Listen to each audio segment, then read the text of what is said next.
Oke, di video aku yang sebelum-sebelumnya maksudnya ya, ada salah satu pengomentar yang menanyakan tentang pertanyaan ini. Komentarnya cukup panjang dan aku nggak enak kalau nggak jawab gitu kan.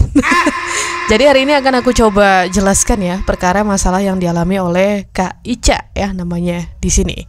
Nah masalahnya itu kalau kita uraikan, dia menanyakan perihal kenapa kalau postingan kita entah itu reels, foto atau video panjang yang jangkauannya sedikit itu bisa cenderung mendapatkan dolar ya, bisa ketempelan dolar gitu. Sedangkan yang jangkauannya lebih banyak itu tidak nempel dolar sama sekali ya, 0,00 gitu. Nah, itu yang dipertanyakan oleh beliau. Dan kemudian berikutnya ada kasus bahwa tiba-tiba akunnya gitu ya atau lamannya katakanlah gitu kena pelanggaran untuk reels dan video panjangnya. Nah, kenapa tuh? Gitu kan? Nah, by the way di sini konteksnya Kak Ica ini baru monetisasi kurang lebih sebulan ini ya. Per kontennya dibuat dia bilang sih sebulan gitu. Berarti kalau udah beberapa hari setelahnya ketika video ini diupload itu udah ya sekitar sebulan berapa hari gitu ya, lebih dari sebulan gitu katalah gitu ya. Nah, jadi beliau minta untuk dijelaskan itu kenapa dan ya kita coba nanti kasih solusi ya guys ya.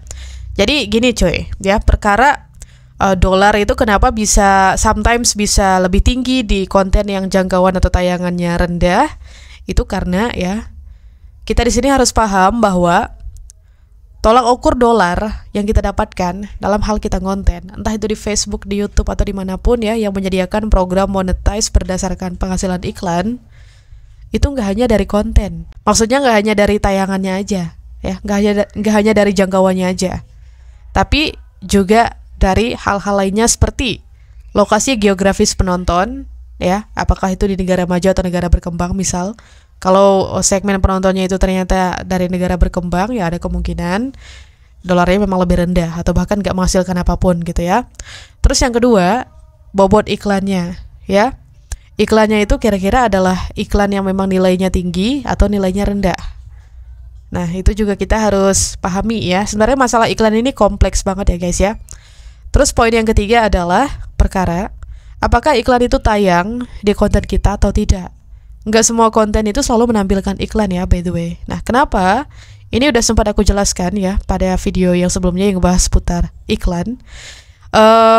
Iklan itu ada segmen pasarnya masing-masing ya. Setiap pengiklan itu sudah menentukan segmen pasar yang seperti apa yang mereka inginkan untuk supaya bisa check out produknya misalnya atau ngeklik link mereka dan sebagainya gitu ya. Nah, ketika misalnya teman-teman konten sesuatu yang kontennya itu nggak cocok ya dengan segmen iklan manapun, misalnya gitu ya, maka sometimes mungkin iklan nggak akan nampil di situ di kontennya, gitu. Nanti iklannya akan tampil ketika ya udah ada iklan yang cocok gitu. Ya ketika udah ada pengiklan yang istilahnya masang target pasar yang ternyata nyambung dengan audiensnya teman-teman, kayak gitu ya kurang lebih ya. Nah penjelasannya sebenarnya lebih kompleks dari itu sih. Teman-teman yang di sini sering iklan ya, iklan produk gitu di Facebook mungkin bisa lebih menjelaskannya secara rinci. Karena kalau aku pribadi jujur, aku pernah ngiklan di Facebook itu cuma 2 kali guys, ingatku dulu waktu masih jadi karyawan ya di perusahaan teknologi gitu. Aku ngisi ininya ngisi job desk media sosial spesialis. Jadi perkara iklan itu juga mereka minta aku yang ngurusin gitu loh. Nah makanya aku tahu sedikit banyak ya. Pokoknya pas kita mau masang iklan itu seingat aku ya dulu ya, kita dimintai tentang segmen gendernya ya, kemudian apakah itu laki-laki atau perempuan ya, terus usianya rentangnya seberapa gitu, terus jangkauannya kita mau sebanyak apa. Nah kurang lebih kayak gitu. Nanti harga iklannya itu kan akan menyesuaikan dari kriteria yang udah kita pasang. Nah jadi itulah ya kurang lebih perkara kenapa tayangan yang jangkauannya dikit, gimana sih? Konten yang tayangan dan jangkauannya dikit kenapa bisa lebih bernilai daripada yang jangkauannya banyak gitu loh.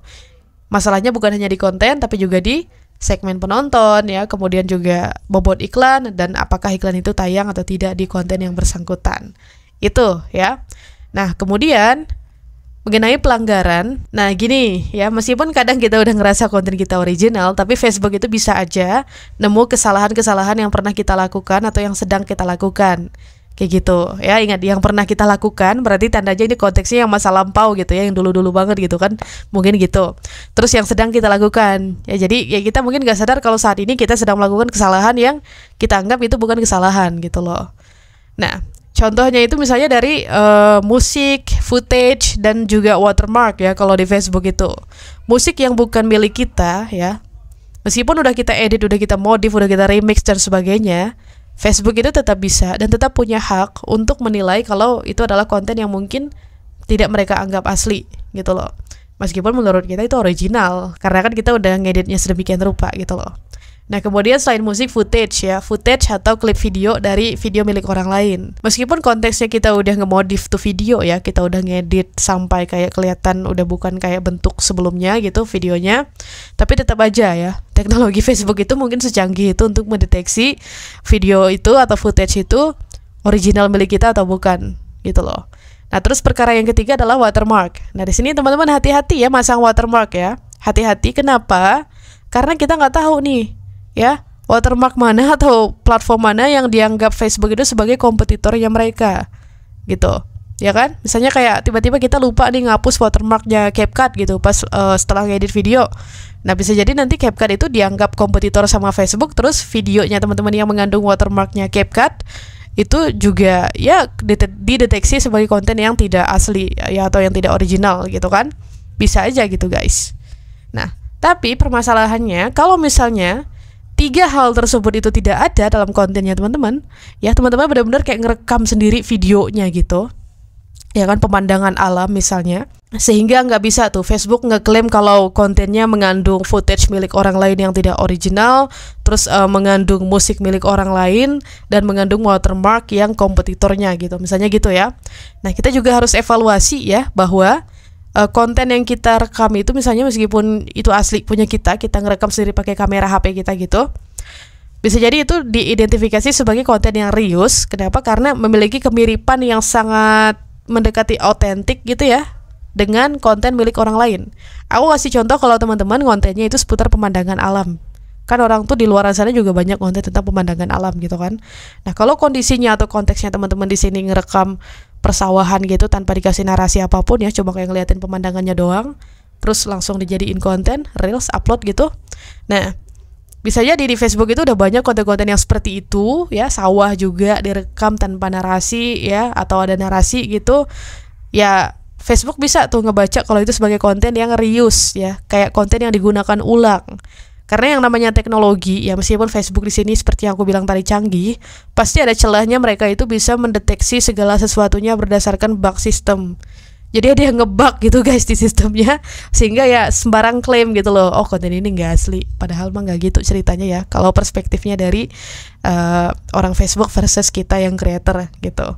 Bukan orang Facebook tapi sistemnya Facebook ya, sistem ya yang aku bahas di sini. Nah, cuman lagi nih, kalau misalnya musik yang teman-teman punya itu asli punya teman-teman yang garap sendiri ya gitu ya, seperti kontenku misalnya, kalau teman-teman tahu halamanku, terus footage video milik orang lain juga nggak ada di kontennya teman-teman, watermark nggak ada, terus teman-teman juga bukan konten yang cuman asal rekam upload tanpa narasi dan sebagainya, sehingga nggak bisa diklaim sebagai konten yang reuse gitu ya.